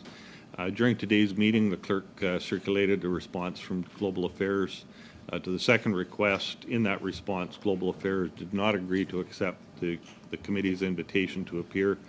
I believe the committee needs to hear from Global Affairs Canada and have a chance to question them to inform our work on this report. So as such, I move the motion that the committee issue a third request for Global Affairs Canada officials to appear for the committee's study of foreign ownership and corporate concentration of fishing licenses and quota, to provide testimony and answer questions regarding Canada's commitments related to foreign investment under the auspices of Canada's international trade and foreign investment protection agreements. All right. Everyone in favour and okay with that? Okay. Done. So moved. Thank you. Done. I want to say thank you to our witnesses today for appearing and sharing their knowledge with committee as we go through this report. I will say it was very informative and very good to listen to as well, to see the difference between the East Coast and West Coast and the rules. Again, everyone have a good week. We'll see you on Thursday. Meeting adjourned.